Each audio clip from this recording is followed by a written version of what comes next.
Sinemaku, Umay Shihab dan Prilly lagi-lagi bikin film tentang mental health. Capek, capek pura-pura bahagia, capek pura-pura kalau keluarga ini baik-baik aja. The Talkies. Ngomongin film bersama Bayu dan Edoy. Oke, jadi setelah debut penyutradaraan Umay Shihab, Kukira Kau Rumah ya. yang jadi hit gitu. Nah, itu bicara mental health ya. Sekarang di film ke 1, 2, 3, 4 mereka ini mental health lagi, tapi dipadu dengan KDRT. Oke, apa judulnya? Bolehkah sekali saja Aku menangis. ku menangis? BSSK soalnya. Oke. Oke.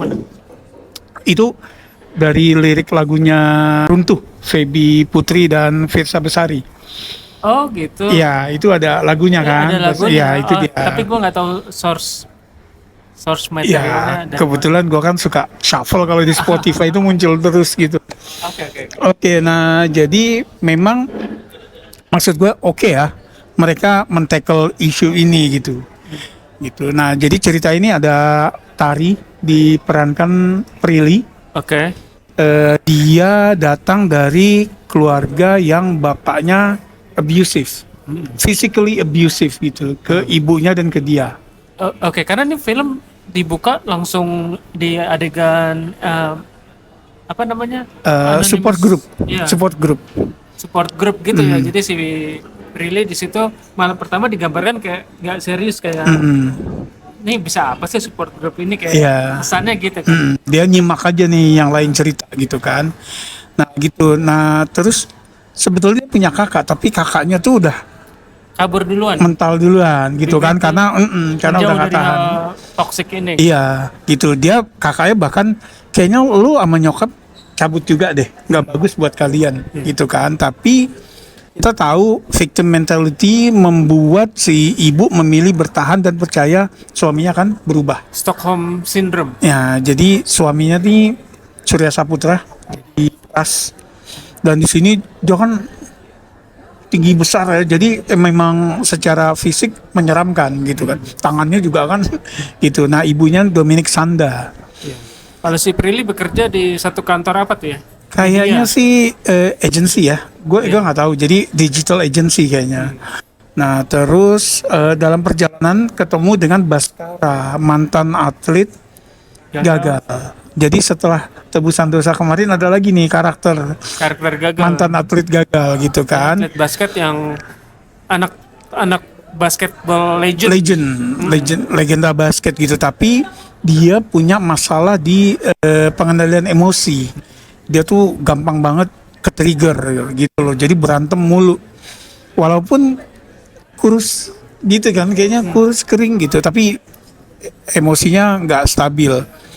Nah, mereka kerja di Daily Wave, agensinya itu. Kemudian karena masing-masing problematik, mereka akhirnya malah cocok gitu loh, kayak ketemu pasangan nih gitu loh. Itu aja sih sebetulnya. Iya, jadi memang perjuangan orang-orang yang punya problem di mental health ya. Jadi mental health ini kalau si Tari Prilly ini dipicu oleh KDRT kan. Kalau si Baskara dipicu oleh dia sense of failure, dia ngerasa gagal memenuhi ekspektasi orang dan orang tua. Oke. Gitu. Jadi ada minder-minder, dia nggak mau pulang ke rumah karena minder. Oke. Jadi ceritanya gitu. Menurut lo gimana? Menurut gua filmnya apa ya, serius.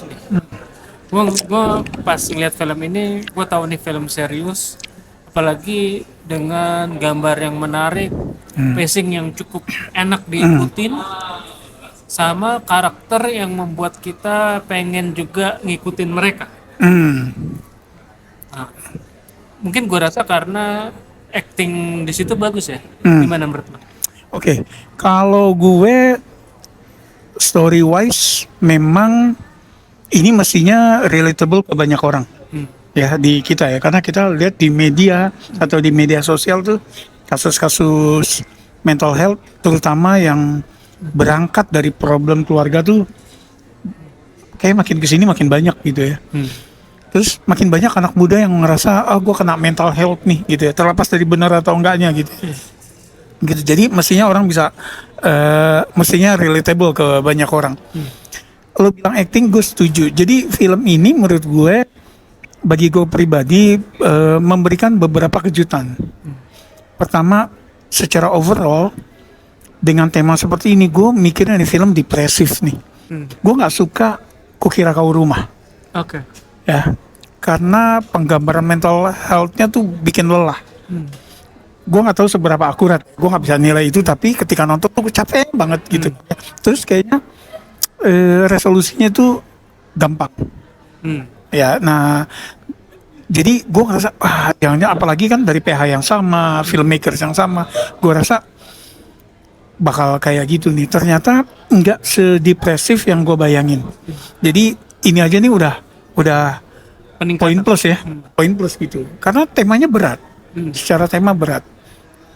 Acting makin kesini si Prilly gue ngerasa makin bagus ya.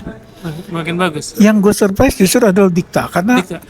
gue nggak pernah jadi fan-nya dia. Oke. Gue malah ya. Nah, Dia nggak ada dalam pikiran gue. nah itu, jadi gue ketika melihat Dikta pertama kali dulu ada seriesnya di Net TV ya, gue ngerasa gue nggak tahu bahwa dia vokalis, jadi gue ngerasa kenapa ya nih orang dipilih untuk jadi lead gitu kan, sampai dia main ke beberapa film pun gue nggak terlalu tertarik. Malah gue baru tahu tadi kalau fansnya banyak banget.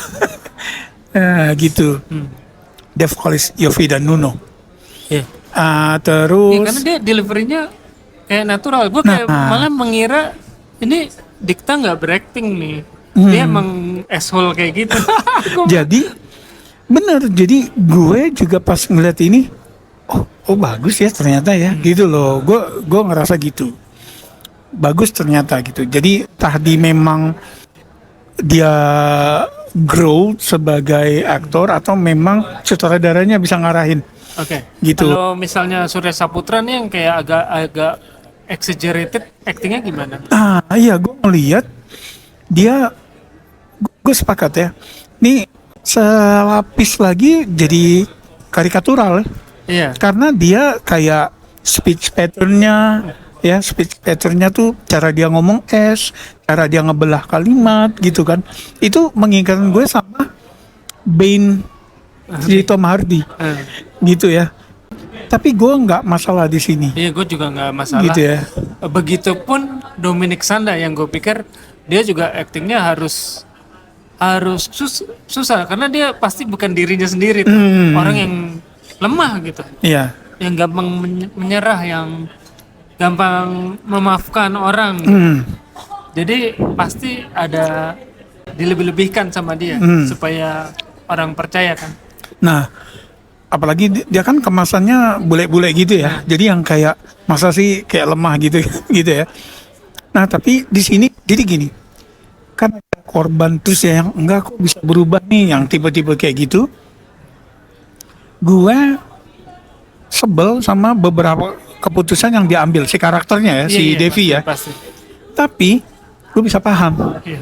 Gitu loh. Dan memang kayak lo, ini pasti Dominic nggak kayak gini. Tadi waktu di konvers juga dia bilang gitu kan. Makanya susah sebenarnya delivery itu gitu loh. Jadi rata nih, 4 yang main ini bagus gitu loh. Ada sih supporting characters kayak si di support grupnya kayak si Umi Kwari, Kristo yang memang adegannya nggak banyak tapi they deliver gitu ya. Ada Widi Mulya gitu kan. Itu jadi dari departemen acting ini kayaknya bagus semua. Termasuk yang gue juga surprise Antonio Blanco Junior sebagai teman kantor atau atasannya. Atasannya, manajernya. Kan kayaknya waktu pertama kali muncul kayak anak bawang gitu ya, tapi dia lebih tinggi posisinya. Cuma makin kesini karakter makin kelihatan, developnya ternyata kayak gini gitu. Jadi karakter developmentnya tuh Ada lah. ya gitu kan. Jadi makanya gue simpatik karakternya di sini. Iya. Oke, terus Nah, terus kita bisa ngomongin gambar. Kalau menurut gua oke nih gambarnya juga. penggunaan lighting yang nggak konvensional nih, kayak menggunakan lampu mobil sebagai lighting. Menurut gue sih cukup menarik, gambar-gambarnya cukup enak Semiotik ya? dilihat, ha. Itu sama angle-angle yang gue ngelihat tadi, beberapa angle yang agak kurang wajar gitu ya. Jadi ketika dialog bapak ibu anak konfrontasi kayak low angle gitu kan ya. Tapi kita bisa lihat karena si Surya Saputra kan tinggi ya. Nah jadi kayak di frame tuh dia dari pojok tinggi, terus ibu sama anak begini ke atas gitu kan ya. Jadi oh ya gitu ya kan, kalau kayak di panel komik tuh kayak lagi berseteru gitu ya, kayak gitu gue oh ya oke gitu loh. Yang angle-angle kayak gitu tuh adalah kayak yang overlead juga ya, yang kayak si karakter bapaknya Baskara yang atlet basket legend gitu ya, begitu bapaknya ngomong tuh yang kayak kan overlead ya, jadi kayak angel gitu. Iya, iya. Nah, jadi dari sisi visual tuh oke, nikmatin. Tapi gue sebenarnya lebih impress ke penulisan, dan ini kayaknya memang kalau tadi pengakuannya kan memang dia survei udah lama ya. Terus penulisan skenario itu ada didampingi oleh LSM terkait. Oke. Gitu ya. Jadi makanya mereka hati-hati di penulisan. Nah, gue impress sama penyutradaraan penulisan karena kedua elemen ini sensitive to their story, sensitive to their character. Iya, dan gue juga tadi lo bilang riset, kayaknya ya. Gue tadinya berharap nih pasti dengan orang yang beberapa tokoh di film ini kayak punya problem dengan mental health yang nggak bisa diselesaikan dengan kamu jangan jadi orang jahat dong. Iya, terus udah gitu. Sudah yang banyak film menyampulkan kesimpulannya tuh kayak gitu gitu. Happy end gitu. Iya, tinggal dibilangin kamu jangan nakal lagi dong. Atau kamu aku jangan berjanji jahat akan lagi." berubah gitu Iya. misalnya, terus udah selesai.